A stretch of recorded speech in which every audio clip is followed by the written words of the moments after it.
Hey guys, welcome back to another episode of the Genesis Blog podcast. Today is an exciting episode. I'm quite looking forward to it. We have um, folks from Tokenomics DAO. Tokenomics DAO is one of the the experiments in the DAO space that have got our attention, and the folks over there have been kind enough to jump on.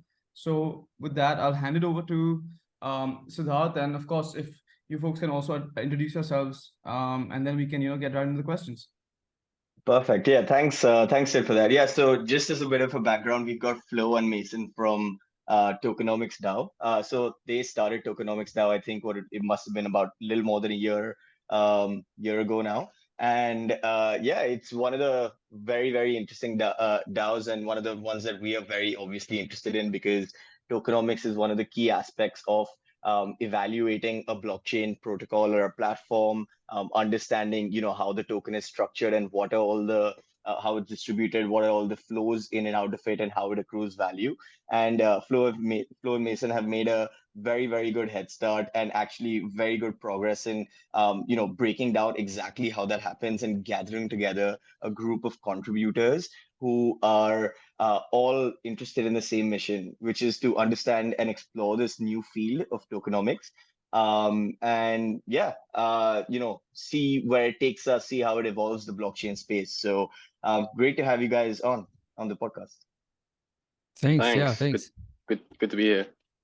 Cool, perfect. Do you guys want to quickly, Flo, starting with you, maybe just give a bit of an intro about yourselves and about tokenomics now then? Yeah, sure. So, Flo, I started this sort of out of there not being any information about the topics I was interested in. I'm a software engineer, so I've got like a little bit of an economics background, but not a lot. And so when I kind of started to look into some of the protocols a lot deeper, I found that like stuff just wasn't documented in a way that I could understand it. And like having that background as a software engineer, it was really hard to have that visualized or explain to me how that token that I'm supposed to buy actually really works. And started making these like diagrams, flowcharts, and writing articles about it. It was back then, it was a kind of like with Bankless DAO, and it was lucky enough to get published with them a bunch of times, and the articles resonated really well, and a lot of people started. And then I thought, like, why not just create a Discord? And and then soon enough people started joining more and more, and then I got this like retweet from Packy where he sort of listed tokenomics resources, and I was part of that. So that gave us like a huge push, like a ton of people joined, and it kind of kicked stuff off. And now we're here still working on the same thing, like trying to help people to understand tokenomics, trying to help them like not only understand but also design their tokens. And I guess the way we fit in with a bunch of the others in the space is that since I'm not really an expert in this to start with, right, and I kind of looked into this all by myself, I think it resonates with the broad community of people that are not quants or token engineers, and that don't have a very strong background in the field. And so I think that's what we sort of achieved. And I guess that's what a large part of our communities consists of. Perfect. Mason, do you want to quickly give an introduce yourself as well?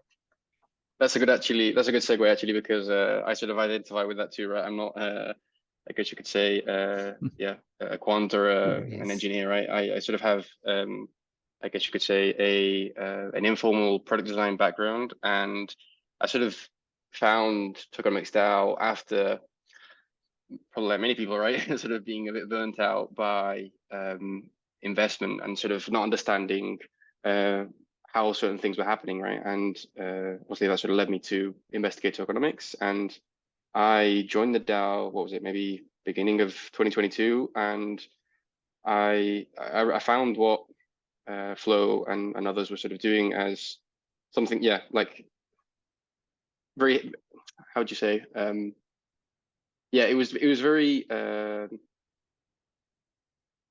sorry, I'm blanking here. It was very No it was worries, quite that's clear, all right? good.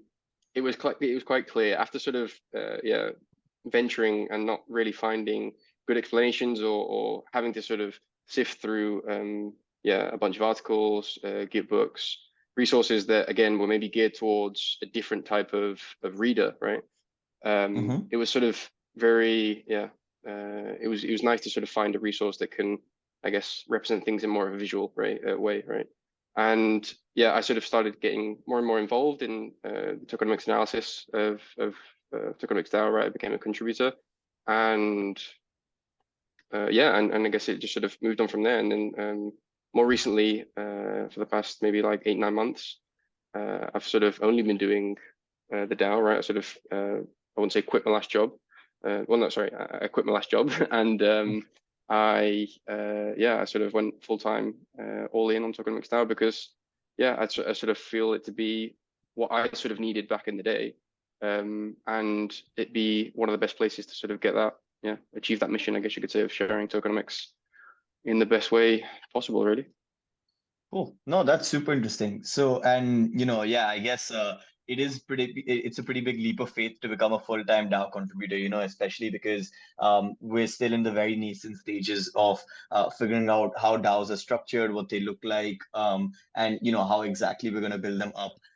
So I wanted to probe you guys a little bit on that, but before we go into what Tokenomics DAO is and what it actually does, wanted to ask you guys, what exactly, so what are the most interesting things that you guys find about tokenomics? That what attracts you to the field? Why do you think it's so interesting? Yeah, I think, like, for me, most recently, to be honest, it's been this whole discussion around what are the utility and the added utility to a token over something like a stock, right? That it can sort of act as an incentives vehicle, right? It gets people to do things. So you have a product, you want people to use it, it acts as an incentive to sort of onboard and bootstrap, right? Now, that's sort of been, everybody's known about that since forever, right? But what has not really been well understood is what you're sort of getting back, or the value you sort of accruing back to the protocol, product, whatever, business, right? That has been, one, poorly measured, and two, poorly understood, I guess you could say, in general, in that you sort of have to understand that, you're giving something away, but what you're getting in return, and in many cases, you have to understand that what you're getting in return may not actually be value, right? You should always be giving your tokens in exchange for value, right? And as we sort of saw, or carry on seeing in DeFi, TVL is what people think is value. But I mean, TVL, liquidity, as easy as it comes, it goes, right? So there's this, it's liquid. You'll lose it pretty easily. And the idea is slowly starting to change, right? We're sort of seeing a couple protocols understand this more so, right? That, okay, maybe we do need to sort of link better our actual emissions, like our incentives, to the actual value that we're accruing in the protocol, and make sure that value sticks, rather than just, I don't know, sporadically giving out tokens and hoping for the best. Oh, no, that's pretty interesting. Definitely. I think like what got me was more like this, like that it was new, right? It's like this super new thing that like so much knowledge like didn't even exist a year ago, and was kind of built over that time. And that's something I found like really, really interesting. It was like there was like like what I remember, like I wrote an article about like Ethereum tokenomics or something, and it was just like because I couldn't find anything explaining it in that particular way, and I got all that feedback from people telling me that it was sort of, that was a good way of explaining stuff. So that was quite that got me quite interested in the whole space. And then the way, like when I started to work with Bankless DAO, right, it was like this whole how you can align a community, like get people excited to work on the same topic, like work on a similar goal with these tokens, even though they traded for like pennies and the reward you got was like worth nothing in US dollars. But it was still super interesting that all these people would still do stuff and work on certain topics. And yeah, that was quite cool to see, and really got me interested. So it's more about, yeah, I guess. Sorry, go on. No, Um, yeah, that was. Sorry. I just want to jump in here because this is a super interesting point to me, and for me, and because Siddharth, you asked about, you know, what is interesting in tokenomics, right? And for me, right, I mean, tokens are the most novel form of representing value. It's like internet native value, and we've never had that before, right? Like Balaji Srinivasan has this concept of the V3. So basically, you know, the transition from analog to digital usually goes in 3 steps. You will first have the analog, then you have the digital representation of the analog, and then you have a digitally native thing, right? And values, you know, and the flow of value and the medium of exchange of that value is essentially one of the biggest bottlenecks of, you know, civilization and its development, right? And now we have this internet native medium exchange, you know, medium of value exchange. So I mean the potential is really limitless. And tying it back to tokenomics DAO, I feel like this, you know, field of study, this nascent field of study, warrants its own you know, community of people, multiple community of people who are just focusing on that thing because it's so vast and complicated and important, right? And I think to me that's what stood out about tokenomics DAO, and that's why I'm excited to learn about, you know, what you guys do, how you're gonna do it, and you know what the vision is. Cool, perfect. Actually, I think that's like a great segue into the next, you know, couple of questions. Just wanted to ask about Tokenomics DAO. So what exactly is the work that you guys do at Tokenomics DAO? And you know, if someone wants to become a contributor, what is the best way, and what would a contributor do while working for Tokenomics DAO? Yeah. Do you want to explain? I don't mind, yeah, but like I was going to say, do it. we're just like, we're actually like in the midst of like talking about how this actually is going to change. So I don't know, should we talk about how it currently works, or maybe it be a bit more evergreen and maybe mention a couple ideas or problems, I guess, that Anything we've had. you want. I think you can do the you know, how it worked and what you're thinking about. Maybe that's a good path. Yeah, let's do it both, past and future.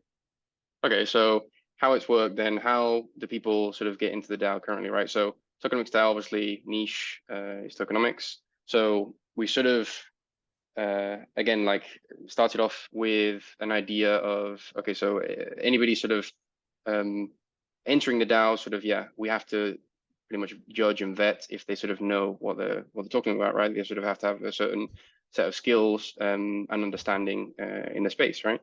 So we came up with this, what we call our proof of work, right? And the idea is that because Tokenomics DAO sort of has this, I guess you could say, content arm, right? The tokenomics analysis that we put out.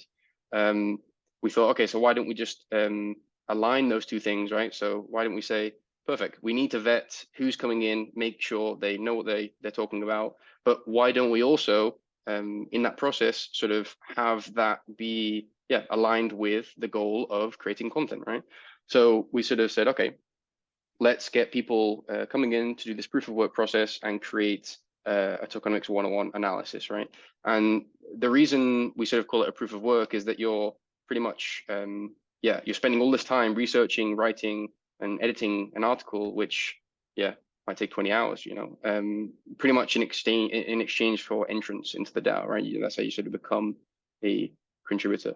And that's sort of taken a slight evolution as of late. We sort of have this platform that we're currently developing, which is like a very basic version of it. It's currently live. It's called the Tokenomics Hub, and it is, I guess you could say, a very boiled down version of the Tokenomics 101 articles, right? It's the need to know tokenomic information, and we've sort of adapted the proof of work to accommodate that, right? So rather than, for example, having to write this full 101 article that may take you 20 hours, right? We sort of have lowered the bar just a bit. So you only have to sort of fill out this TLDR report, right? It still shows commitment. It still shows we can still vet if you've got the knowledge. and yeah, I guess that's the current entry vector, I guess you could say, to Tokenomics DAO. There's been a couple. I mean, it's not been a smooth process to sort of get it there, right? There's been a lot of back and forth, because obviously, if you're getting people coming to the DAO, like random people, right, strangers, you don't know them, you don't know anything about them. That's the whole idea of having this vetting process. You end up reading a lot of crap, really. You end up reading a lot of stuff that is gonna, it takes you time to sort of discern if it's if they know what they're talking about, if it's maybe they know what they're talking about, but they don't have very good either written skills or structural skills to actually, writing skills, right? So we sort of, the process is currently working, right? It's it sort of protects current contributors, right? And at the moment, it's Flo and I that sort of do these reviews of these proof of works, right? And I don't know, anything I missed there, Flo, from like current? Well, that would be like the entry process, right? And once you've got the entry process, you sort of get a role within Tokenomics DAO. We call it a contributor, and from there, there's like multiple avenues that people can develop into. There's, we produce all that content, all these articles. After you've done a proof of work, of course, you can write more articles. I've written a bunch, and we've developed this like process to sort of redistribute revenue that we make internally to different sources. So if, let's say we've got this writing publishing team, right? So you got a team of people that write articles and they publish them, or Twitter threads and all these different things. They all are sort of like marketing efforts, right? They grow our brand, they grow our footprint, they grow our subscribers, stuff like that. And that's something that's really important to us. So we pay these writers, right? And they get like a share of the revenue that we make. And revenue comes from different sources. Revenue can come from paid things that we have. Like we've got this Tokenomics 101 course that our education team has done.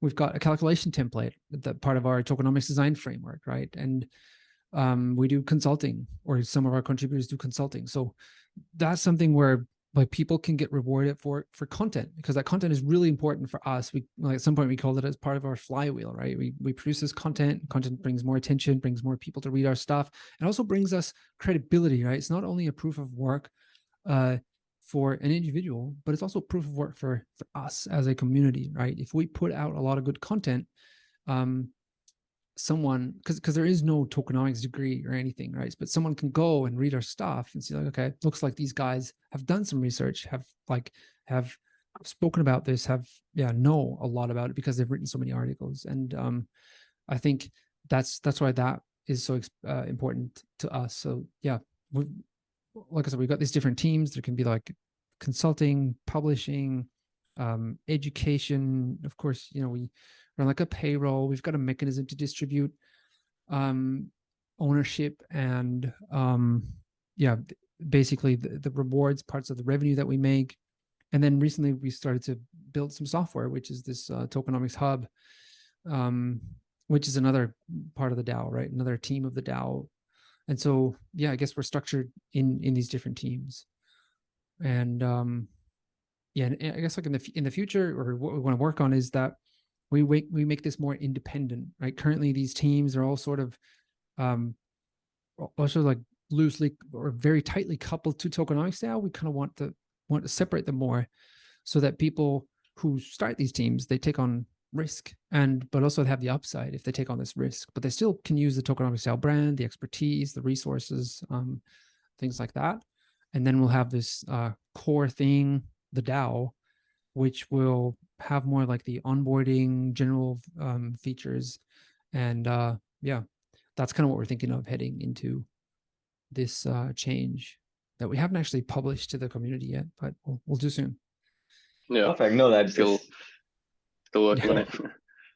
No, it feels good to hear first from you guys. This is alpha news for Tokenomics DAO, I guess. But yeah, no, I think so in terms of the DAO structure itself was I was pretty interested in understanding like how exactly are you envisioning that working going forward? So all the contributors, people voting on things or people guiding how the tokenomics DAO will grow. And as you said, you want a more loosely coupled set of essentially, I guess I wouldn't tightly call them sub DAOs, but essentially like department sub DAOs kind of things that just expand on their own, and they can grow and become beasts in their own right. So what are the areas that you think that tokenomics DAO could most benefit from expanding into, serving more? Some of the work that you think would be most relevant to continue producing and educating people on and getting them into this expanding field of tokenomics, as Sid put it. Mm-hmm. I Yeah. think So tools, but Mason, yeah. you might want to take that one. No, I was pretty much going to say the same thing, right? I mean, like we sort of validated that people are interested in content, right? And that's going to sort of, that's obviously going to carry on as is. I'm not going to say its own entity, right? But yeah, sort of a bit more freely. Consulting is also very validated. We had a lot of people very interested in education, but the one thing I guess that has the most potential, right, simply due to its nature, right, is code, right? It's tools, and that's sort of what we're currently developing, right? And there's a lot of stuff that can be done, right? And we're sort of starting off at, with what we sort of think is, I guess you could say our forte, and where we sort of had most validation in the past, right? And we sort of put out this design framework that a lot of people liked, this calculation tool that Flo mentioned, which is sort of a spreadsheet to help create your allocations, vestings, etc. Right? And the combining of those two into, I guess you could say, this one platform, this simple process that is, I don't want to give too much away, but it sort of showcases how you go through the design process, and then also get some feedback from actual experts in the field, right? Be it the contributors in Tokenomics DAO. Is I guess sort of the area that we're sort of trying to penetrate at the moment. Perfect. No, that sounds really cool. So I guess it's more about just essentially giving people access to more of a self-service model where they can design their own tokenomics, but also get feedback from people within the community who have had a lot more hands-on experience with this and understand some of the drawbacks and some of the advantages of using certain token models. So I think that's also kind of a good segue into the next question I wanted to ask. So from your perspectives, what are the key things to consider when designing tokenomics, and what would your top 2 factors be to most carefully construct? So what is the stuff that people usually get wrong and they really need to focus on, and why is that the case? Do you need a token? First question. It's consider that first. You'd be amazed that like we've had quite a few projects that have come to us, and they think they're further down the design process than they actually are, right? You need to sort of look at things from the basics of the business model, business assessment type stuff, and then I mean, how does a token actually, if you're a business, right? If you're a public good, it's completely different, right? But if you're a business, then you have revenue. You have to think through how a token is going to benefit you and what it's going to look like, how it evolves, and you'll be surprised to sort of there's not many projects that we've sort of came across that have a solid answer to do you need a token, right? Or why would you maybe use your own token rather than say using something like a stable coin to sort of get things done, or maybe even just a Soban token, right? That isn't actually tradable because you just want something reputation based. So I guess that's one for me. Do you want to take another one, Flo? You have anything? Yeah, like generally this connection to the business model, I think, is really important. A lot of people don't really consider that. So they've got some sort of business or some sort of idea for value that they can add to the world, and then they slap a token on top of it, but it's not connected to it. And I think that's something that a lot of people are missing, right? They jump straight to pie chart, investing charts, and then they want to do some simulation and modeling, but they don't think about that you're actually, with this token, you're either launching some community, maybe public good, but in most cases it's some sort of business, right? Doing this to make money. And if you want to launch a token, it needs to be part of that. It needs to be sort of integrated into that, right? And that's stuff that we really focus on in these like tokenomics design framework, to make sure that people get that and see that that's important, and find out how other protocols have done it, right? So if you go to the Tokenomics Hub, we've got like 30 protocols listed there. And that's one of the key things that we try to break down, is like, how do they create value? How do they capture that value?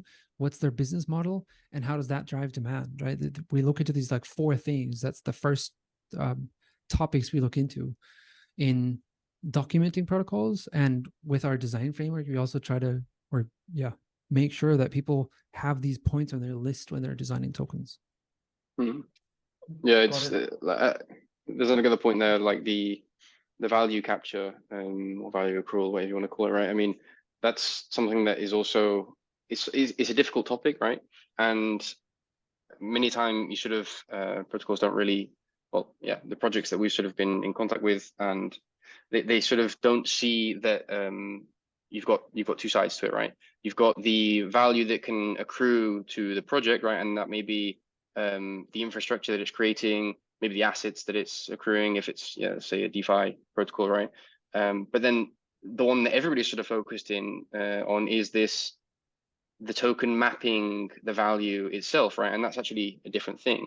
It's still value accrual, right? So the protocol can say it can have a lot of value, can have assets under management, it can have a lot of infrastructure to it, but then there may be a difference between that and the actual token reflecting that price, right? And you sort of have to think through the mechanisms in place, right? Mainly, supply and demand, and how the internal mechanisms, be it utility, and how the token is sort of, how it's sunk into the system, right? To sort of account for that. That's, I think, also something that is not widely, I'm not going to say understood, but implemented at least. Absolutely. I want to just go a little bit deeper on this point, because I think for such a short format conversation, I think 101 is something we need to really double click on. So if I could ask, right, you spoke about a bit of the macro concepts of what what people should think about when designing tokenomics, but as a analyzer, right, someone who is, say, a retail person looking to probably deploy some capital, and this is not financial advice by any means, but what would be some red flags that they can have like a checklist of, maybe, right, that if there aren't any universal red flags, then maybe there are case specific. So what I mean by that is, if it's a consumer layer token, is it too soon, right, for the general consumer market, right? Or another potential example could be, is high inflation a high inflation rate always a bad thing? I don't know. Is that something that you guys have thought of?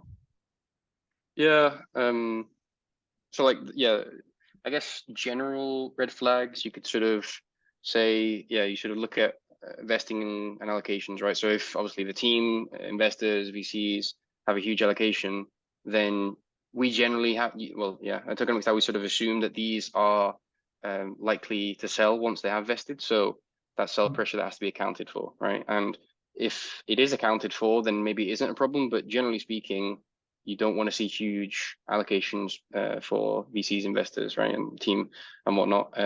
That's pretty standard, right? And under like the so I guess you could say emissions, there's 2 groups, right? You've got vesting, which are these allocations that have been given to team, VCs, investors, right?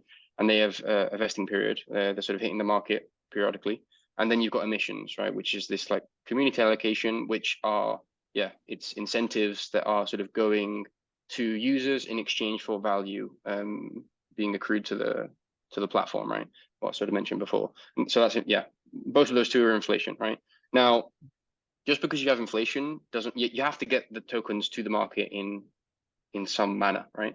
So that is perfectly fine. You just have to make sure then that if there is a certain amount of inflation, that there's going to be an expected demand, right? Because yeah, if you're sort of worried about price, right, you sort of need to, well, price, and also it can also affect how distributed the system is, right? So if you're sort of looking at things from, okay, so what is the inflation of the system, and then you have to sort of couple that with, okay, so yeah, the utility actually does support the amount of inflation, and then we can obviously speculate on how much the market is going to want to buy this token based on whatever it may be, right? Simply, yeah, number go up, or maybe there is actual monetary policy or something in place, right? So that's sort of, I guess, what I look at right off the bat. I don't know, anything to add to that, Flo?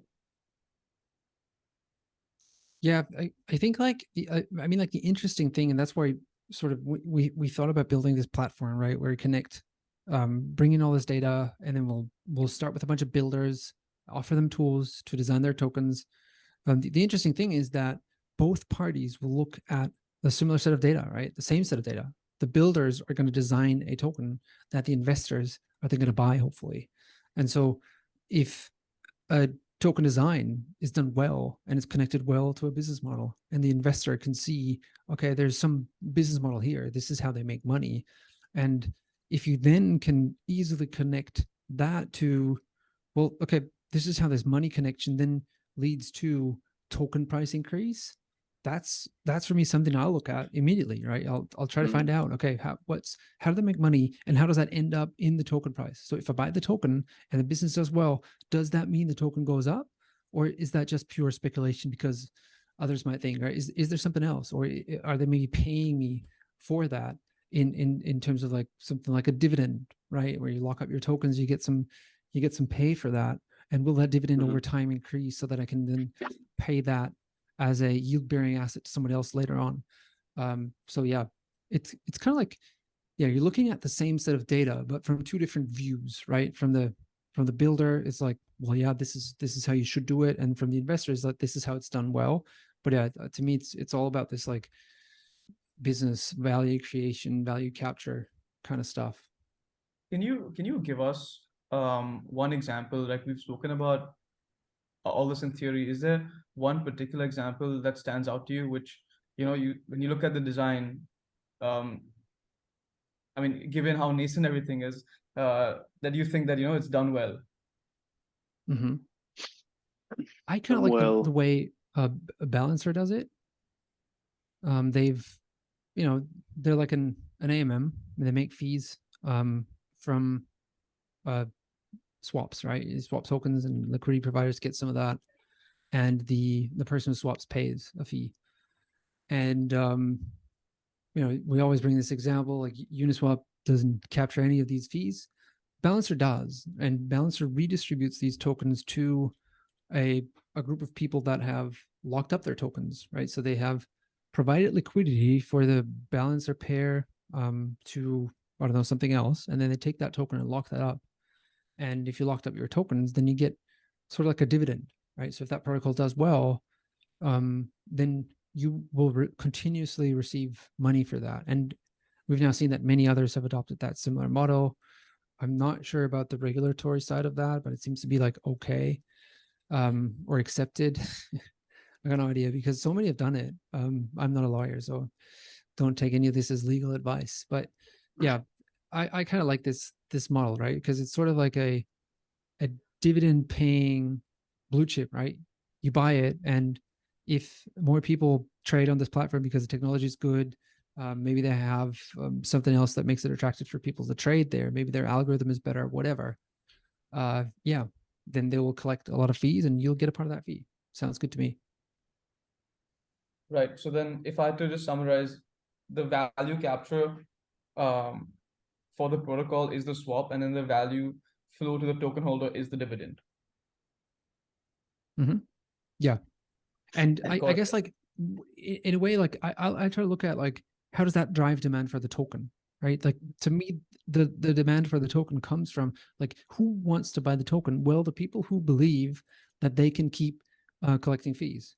And if you believe that they can keep collecting fees on trades, well, then the token is a really good thing for you, right? Because it pays 70% of the protocol fees out to you. And the value they create for me is, well, yeah, they build a platform where you can swap tokens in different flexible ways, right? They have these like, we could put eight different tokens into a pool, stuff like that. And the value capture is then that the fees from that, they go to the treasury from where they are redistributed to token holders. So there's somehow a flow back into the token holders via that mechanism. And so, And that's also what do you why. think? Sorry, go on, Mason. No, yeah. So that's also why like Uni token has a poor value accrual, right? Because there's no link between those two things. And yeah, they have a brilliant fee mechanism, but that's all being distributed back to LPs, right? There's nothing that goes to the treasury. And if there were, right, the Uni token supposedly has governance over the treasury assets, right? But currently that's just Uni, right? So there's no link there. There's no demand that users could sort of connect the dots and say, okay, cool, they generate a shit ton of fees, and those fees, a part of those fees are going back to the treasury. Thus, if I buy this token, I'm going to have a say over what happens with this lump of cash, right? Or maybe even a say over if it actually gets distributed back to token holders. That's the missing link, I guess. Cool. Yeah. And what do you guys think about this V tokenomics model in general? Because yeah, I mean, a lot of it is I think there are days where I'm on a more positive bent about the model, because I think that in general it incentivizes people to contributors to the ecosystem to actually signal their commitment. But on the other days, I'm like, if the token doesn't do well longer term, then them locking their tokens in for an extended period of time and getting governance power, which they might not do much with, leads to stagnation of a protocol and its growth. So sometimes, it's a bit of a coin flip as to, how I think about the V tokenomics model. There are some cases where it's obviously worked. There are some where it's a little more difficult to see how well it's worked. So what do you guys think about that? Yeah, I think we were actually talking about this the other day in Discord. Like many of these models that are sort of token models that have sort of gone well for the ones that have sort of implemented them have not gone well for copy pastors, right? So for protocols that have just literally copied and pasted the same idea onto their protocol without sort of, I guess, adapting it to the specific use case, right? So the CRV for Curve, right? Obviously, they were the first ones to introduce it. It seems to work pretty well, right? I think, I mean, and again, that may be due to other factors. It may not be due to the token, like the V token model itself, but to be honest, it seems to work, right? The bond, like Olympus, right? Olympus DAO, they implemented, like they were the first ones to, well, I'm not sure if they were the first, but they were probably the most known to implement this bond mechanism, right? And it worked really well for them and maybe a couple others, but it sort of fizzles out, I guess you could say, over time. So like I'm currently on the stance of saying, okay, brilliant, you can use these as a template, right? But you have to sort of be conscious of how your system differs from, because again, this was designed for Curve, right? The V model was designed for Curve. So anything that changes, you sort of have to be aware of. And maybe you don't have to make a change. Maybe it is actually the case that you can copy paste it onto your protocol, and that's fine. But in many cases, it doesn't make as much sense, right? And yeah, you point out a good point. You pointed out some good points in that the issue that I sort of have with the V model, and I don't know, I guess it was a bit of an oversight on Curve's part, is this idea of having like these locked positions, right? You want locked tokens, but you don't, like, it's different having a locked token versus a locked position, like a person's liquidity being locked, right? So that sounds confusing. Wait, let me explain. So the idea is you want the token to be as locked as possible, right? Obviously that's, taking it out of circulation, brilliant, good. But you want to be able to, like I said before, you want to be able to allow people to exit if anything changes, right? And currently, like, well, yeah, the V model doesn't allow for that. The Solidly, I'm not sure if you're familiar with Solidly by Andre Cronje. Yeah, he sort of like fixed this, right, with this like V33 idea, where you've got the locked position, but that position is represented by an NFT, right? So if, for example, I lock for 4 years, right, which I'm incentivized to because I'm going to get, incentives are aligned. I'm going to get more. It's better for me, right? Better for my position. But who knows? Maybe I change my opinion after a year in the CRV model. Curve model, I can't sort of sell that position, right? I'm locked in for 4 years. What does that mean? I've got misaligned incentives, right? Maybe I really don't care about curve anymore, and that can sort of have adverse effects on governance or whatever. And then obviously the solution to that was this NFT position, where the tokens are still locked, but I can still sell that on the secondary market, right? So you're selling a locked position, so to speak. So I guess that was like quite a nice little solution to that. And also meant that you wouldn't have any of these, how would you say, vampire-esque convex type or aura for balancer, right? Solutions where they're sort of getting a shit ton of people to deposit their locked positions because they don't really want locked positions, right? So yeah, I think that was a slight oversight on the part of Curve. But again, I don't know. I guess it seems to be working. Interesting. And yeah, I think that's exactly why I think we tokenomics models, I think like the NFT position is a good point actually. I think it it creates a bit of a wrapper above that lock position, and as long as the underlying position isn't really redeemable, whoever owns it still places a value upon contributing to that community. Therefore, you can still maybe protect governance power. It still does have its drawbacks, obviously, because over the longer term, that NFT, that lock position just might not have enough, value to it. But I guess that doesn't really impact the protocol itself, right? It just impacts the holder of that NFT position who wants to transfer it out and needs to find a buyer. But over the longer term, if someone doesn't really care about a protocol and its governance, it's going to trend towards that. Well, that's right actually, because you say so. If the tokens may be locked, right, but and that's what Flo was mentioning before. Like, if the underlying business isn't of any value, then it doesn't matter if all your tokens are locked and you've got a brilliant token price, maybe for traders, right? But if there's nothing actually backing it, right, then when they unlock, it'll plummet. Yeah, exactly. So it's just a temporary solution to holding on value in an ecosystem. I guess it also then kind of it does incentivize some of the not so scrupulous players in the space. I guess, because if they can spin up a token with a V tokenomics model, preserve its value, for an extended period of time, not really produce anything, but that underlying, position still has some value. And then over time the value drains out of the ecosystem. But I guess all of that just kind of trends towards zero at the end if you've got a terrible design and bad intentions. Well, I mean, that's actually a good point too, because you may, for example, say have a lot of hype in the beginning, a lot of people lock, and maybe you do have a shit business model, right? Maybe there are problems with the underlying value structure, but maybe you've implemented a lock that lasts enough time for you to fix those issues, right? So you can sort of, in some way, and again, it's very protocol specific, right? There's certain things that can and can't be done depending on what governance can do, right? But the idea of sort of catching back up to that value is a possibility. Kind of like an extended vesting period, right? Yeah. Exactly. It's kind of like a model that allows individual retailers, retail buyers, I guess, to become more of longer term investors and take that illiquidity premium, basically, that current VCs have to take. And obviously get a lot of the rewards as well through doing that. But yeah.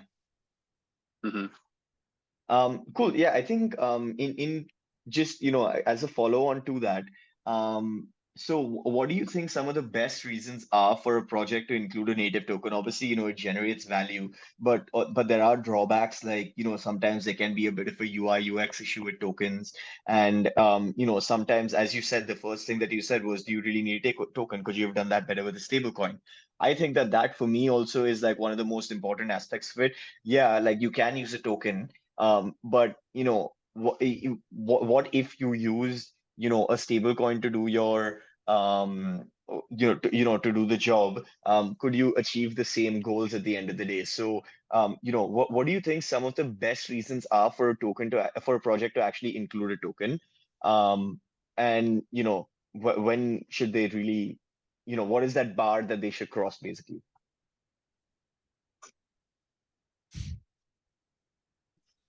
Yeah, good question. I don't know. I think it's like super individual, depending on, yeah, whatever the protocol deems important, or the project deems important, right? For us at like Tokenomics DAO, right, we don't have a token yet.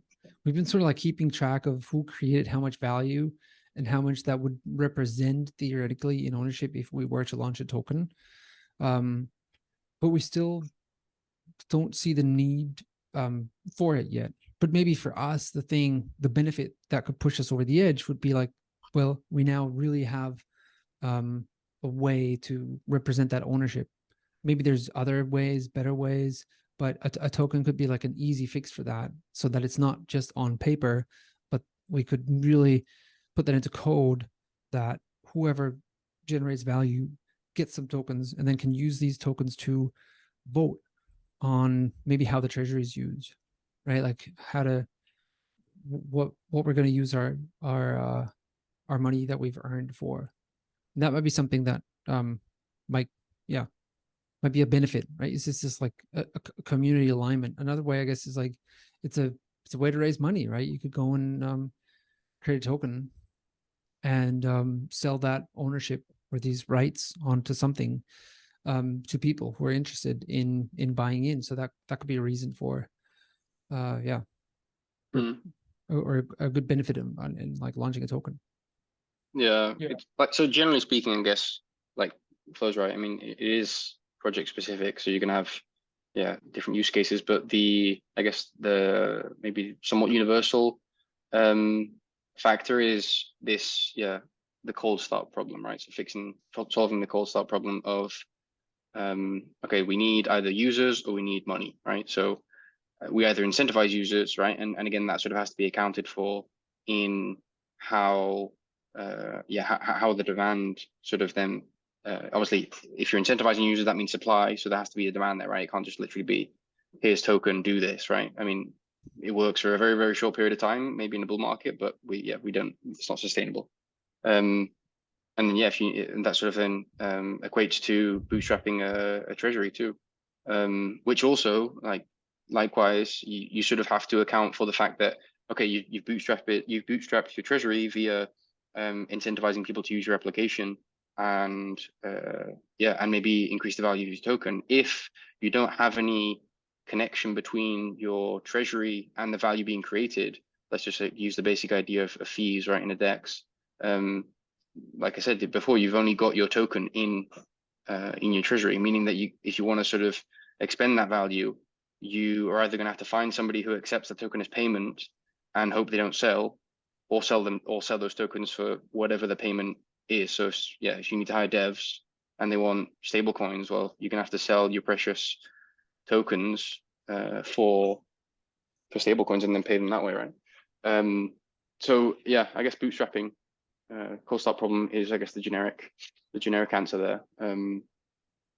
That we sort of find the most enticing, and that sort of does fit into this evaluation of when token, right? It's if it's too soon, then it can harm the system, and I don't know, I'm not going to say if it's too late it can also be a harm. I'm not sure. I guess we can sort of say in a competitive landscape it can be harmful, like we sort of saw with Uniswap and SushiSwap.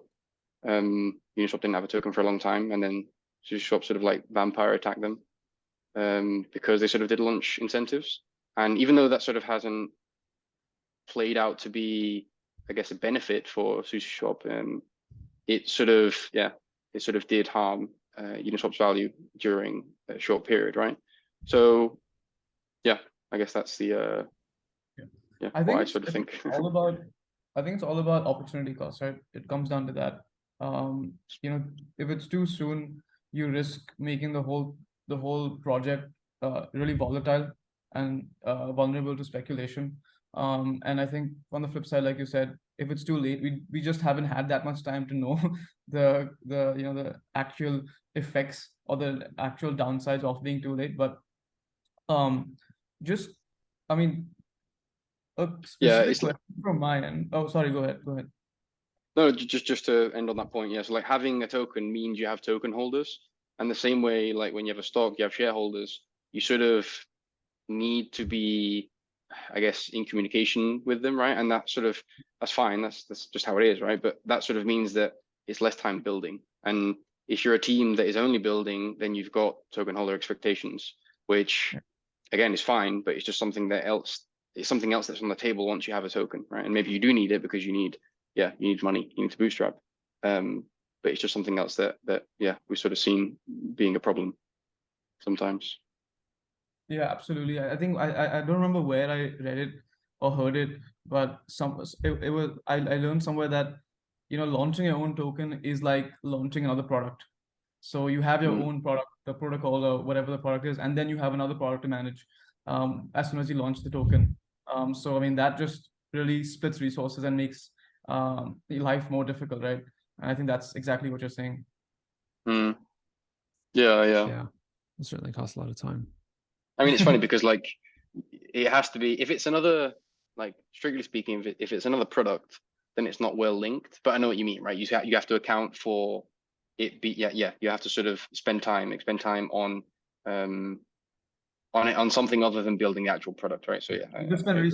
resources which you could have used on the actual core goal that you're trying to achieve with your original product. Revenue. Yeah, agree. Yeah. Awesome. I have one question from my end, which is specific to the consumer layer of Web3. I mean, I'm really into more towards consumer technology and the the rise of, or the so-called rise of Web3 social. But I wanted to know from your end, right? Have you all come across any interesting token designs or any implementation of tokenomics in the consumer layer? I mean, I guess I'm more sort of focused. Like creator economy, like how Variant Fund really talk a lot about how how we were just talking about bootstrapping networks, right? How the use of tokens would be perfect for really breaking the network effects existing social media already has. So is there something that you guys have seen or at least has piqued your interest? That's a good question. Maybe Brave. We don't have any of these. Maybe Brave. Would you consider Brave, I guess, like in that niche? I mean, somewhat maybe, but absolutely. Yeah. Consumer facing application. Sorry? Oh yeah. Yeah, I mean, we've not, like Flo was about to say, we've not really looked too much into, because like, to be honest, we get like most of the requests that we get are from GameFi, DeFi. Okay. We've had a couple like RealFi, but not so much consumer facing products. But I mean, I think what Brave is doing is interesting. I mean, I'm not like entirely familiar with how the system works. One of our other contributors. Sorry. Anything on social tokens? I'm not sure. Is there any that you guys have looked at? I mean, from my end, it's the whole idea of social tokens. I mean, was really hot about say a year ago when everything was hot. But in more recent times, the whole concept of tokenizing an individual's success and reputation has really gone out of favor, just because of not just the inherent difficulty of what we're talking about, token design and whatnot, but also just from the the mental ability of someone to have essentially their stock, their value to be seen explicitly all the time. And the move has really been from using fungible tokens to NFTs as representations of a community of individuals, reputation and success.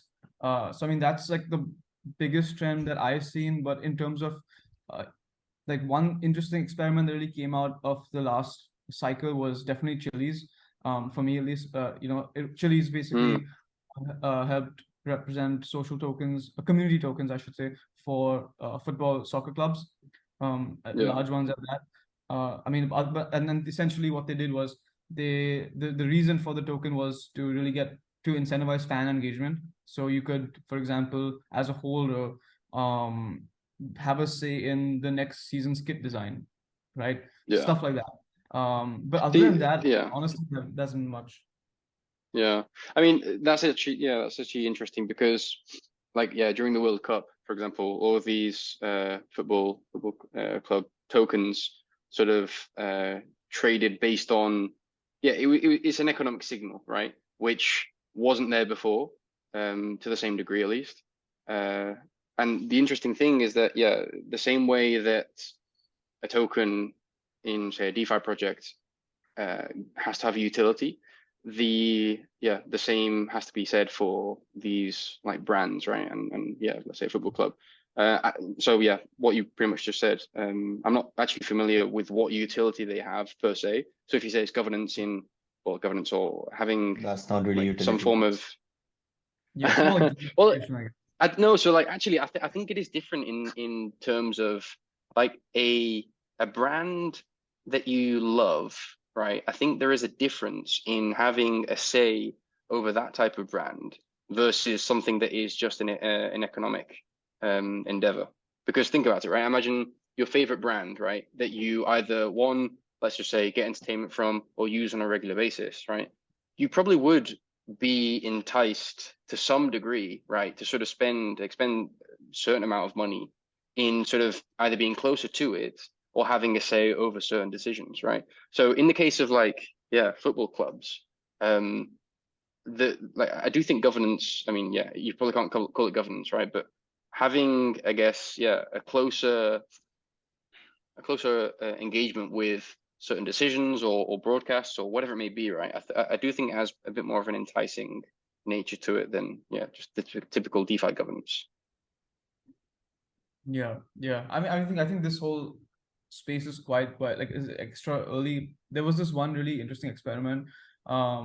His name was Alex something. I don't recollect his full name, but essentially he tokenized himself, and now he lets his token hold decide his life decisions, like which city do I move to, what do I study. So it's quite crazy. But I mean personally not very not very stoked about that particular use case of tokens. But I think in the creator economy, maybe it might it is quite a big white space actually. There's not been really too many creators who've come up with their own tokens or the infrastructure to be able to do so that easily. And I think it's a little more difficult for it's a little more difficult for them to come up with it right now. But I think when that infrastructure, when the rails to actually create creator economies, creator tokens, and like communities between a creator and their supporters, in a native manner. I think that's when we'll have more examples of models that work and models that don't work. In terms of social tokens, but right now it's a bit of a I think a bit of a white space and pretty big opportunity in my opinion for creators and for even startups that are looking to professionalize this field a little bit more. Well, it's funny actually because I think in the case of, let's say, influencers, right? I think influencers or content creators with smaller brands probably shouldn't opt for a token. Like, let's say, what value can a token bring to them? Well, maybe the token. So in exchange for buying the token, you get access to a special, I don't know, Discord group, right? Well, why wouldn't you just use a subscription model for that, right? So $9.99 a month, whatever it is, you'd actually probably get more revenue that way. But in the case of like an existing brand, like a big brand, like like a football club, I think it differs. Like I think they are actually tapping into something different. They're tapping into the value in a different way, right? So maybe it does have to do, and I've not actually looked into this properly, right? It's just sort of my gut feel. But there may be a difference between in size when it comes to these social tokens and sort of when and if you should have one. One thing I'll just push back on. You compared, the use of tokens versus, say, to get access to something versus, say, a subscription model, right? I think I mean, just from devil's advocate, right? What tokens really allow, and the reason for it to be the design choice would be because now users can, it's not always an outflow, because they can buy tokens, and if they don't want that particular access, they can sell it. Whereas if it's subscription,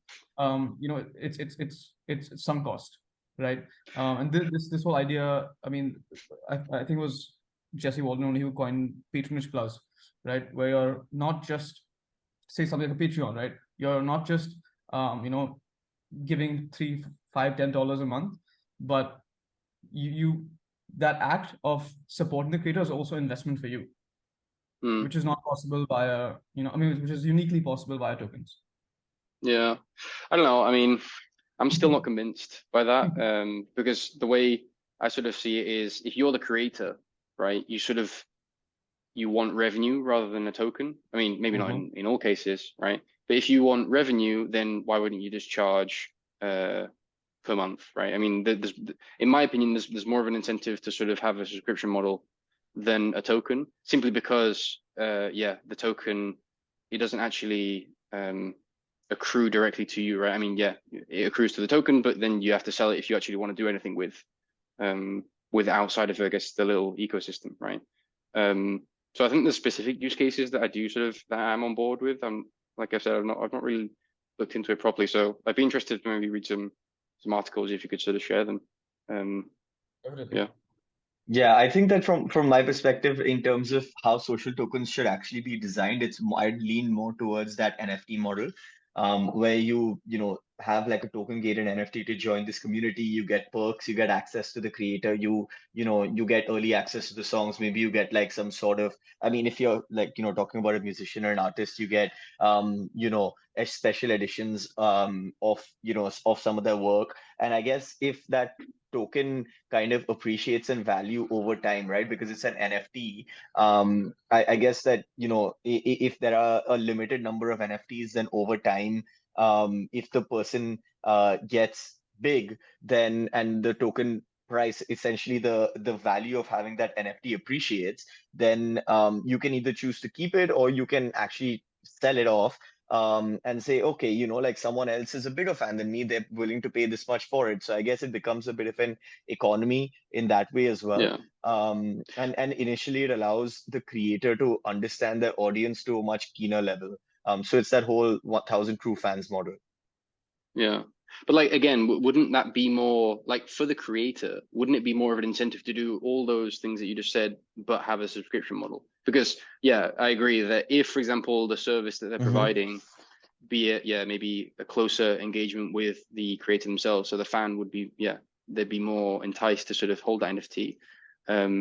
If they then sell that because the value of it has increased, because it's become this huge thing, that value is actually going back to the creator, right? It's going to the fan, unless there's this, and that's good. Maybe that's a good thing, right? In the sense that like it should go back. Not for the, but I mean, but it's bad for the creator, and the creators are the ones that are choosing to opt into that model, right? So but the longer term, but in the longer term, the creator would have, but the value going to the fan happens only after the creators made it big, right? So shouldn't some of the creators' success be distributed amongst the people who supported them from the very beginning as well? So that's one argument to that. And secondly, an NFT is a bearer asset. So token gating experiences is easier to do than, for example, like, log in with your email and a password. I guess that all of that is kind of a little bit more on the are we going to be able to embed tokens into everyday experiences and embed wallets into everyday experiences? So you can just look at someone's wallet balance and see if they've got a specific token to be able to enter that experience, to be able to access something. So I guess that's more of like a technology thing, I guess, a technological benefit into having token gated experiences. But overall, I think it's more about sharing the rewards and sharing the success of the creator with their initial fans, at least and that's where the value goes up, and that's where this model um, at least high level makes sense to me. But I think that of course there's quite a lot of merit in going like, well, why don't you just have a subscription? It's easier, it's like a Patreon, and it like and you can do it today as well without much issue. Yeah. I mean, if they have a pre-existing revenue stream, then I completely agree, right? I think it's the same idea as these football club tokens, right? They've already got they're already sort of they have existing revenue streams that are already occupying the space, and then this token on this NFT is something on top, additional, that can also extract value. But if they don't, right? Because if you say that, for example, the content creator does a good job, they start to grow, that NFT increases in value, the holder of the NFT is the fan, right? And maybe the content creator has an NFT too, but they wouldn't have to sell that to realize that value, I guess you could say. Yeah, I mean, like, but at the end of the day, like, if you sell that to gain the value of the NFT, then like you gain the value of entering that community. Of course, like they would have to sell that, but like they wouldn't. Like, it doesn't mean that having an NFT as a token gated experience, or like having an NFT for a fan, means that you have to firstly distribute all your revenues to them. You just distribute some perks to them. And secondly, the value of some of the things that you get, like some of those perks themselves. I mean, if the creator is distributing them, then they already have access to that value intrinsically, right? Like they are the ones creating that value. So the creator wouldn't have to actually, lose anything in order to gain. They wouldn't lose any value themselves. It would just be that there is more value in the hands of their fans, and it's a method of rewarding engagement initially and helping them, I guess, reach the growth that they've reached now, so to speak. Yeah. So I'm on board with that if it's sort of like linked to, I guess we could say, the business model, right? So like if exactly. Let's say a social content creator, their primary business model is via brand deals, and an NFT sort of helps to strengthen their community and subsequently grow it, then that is, I guess, an indirect link to their business model of brand deals, meaning that they get more revenue. So I agree on that point. But I'm sort of like still dubious as to if they don't have it, like if it's their only revenue stream, it doesn't make sense to me. No, definitely not. It can't be the only revenue stream. It doesn't make sense, right? Like, I guess if the NFT is in my head, these social tokens are a separate novel way of engaging with your fans. It's not the one way of doing something. It's a separate additional kind of thing, if that makes sense. Yeah. Cool. I think we're coming to the end of the episode. Just wanted to start wrapping things up. And just wanted to leave you guys with one question. What just something to ponder over. And the last question to end it, like, how do you think tokenomics design will transform into a career over the next few years? What skills would be relevant, would be in high demand? And if someone wants to do that, if someone wants to transition towards the space and, start, getting involved more and more in a growing field, what are some of the best resources to learn about tokenomics and start on that journey, except from obviously joining Tokenomics DAO? Our Substack, obviously. Yeah. Oh, my cameras. Yeah. No, I think there's lots of really good sources. There's the token engineering's community, where they're of course more technically focused.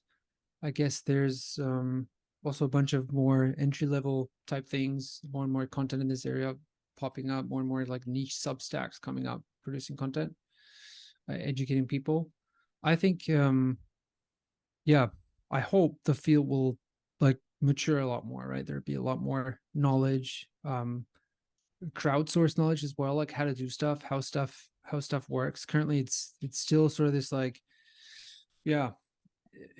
this like, it has this like magic vibe, there's like some people that know how to do simulations and modeling, and they're the ones who know how to figure stuff out, but the rest is just like, no idea what this even means. So I hope it becomes more of a bit of more mainstream, not like generally mainstream, but maybe like in the crypto space mainstream, that people know what to look out for.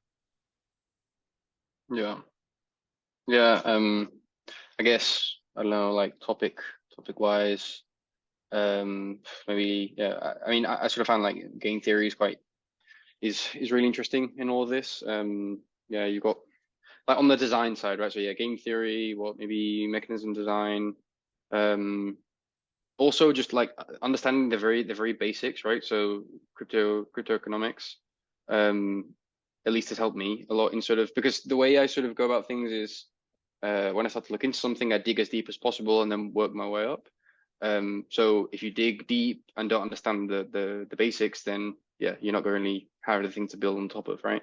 So just starting with the very basic stuff. There's just loads of really good resources out there. And obviously if you have maybe an economics background or behavioral economics, then it's going to be more tools in your toolbox. But yeah.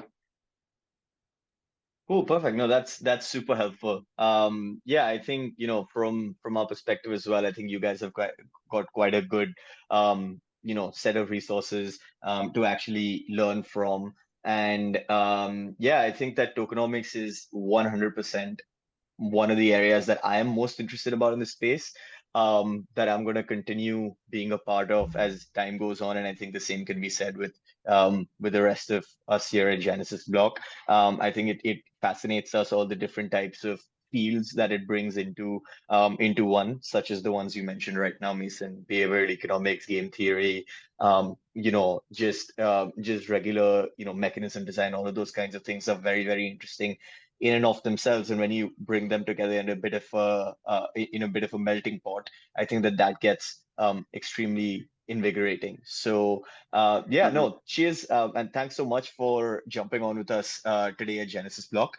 It was very, very interesting talking to you guys, hearing your thoughts on the tokenomics space and on growing Tokenomics DAO. And really, good luck in expanding it, and we're definitely going to be contributing more as time goes on. And looking forward to collaborating more and just working together in expanding the space over the next however long it takes. Thank you. Yeah. In a long haul. Perfect. Cheers. Thanks, guys. Cool. Thanks a lot. Have a good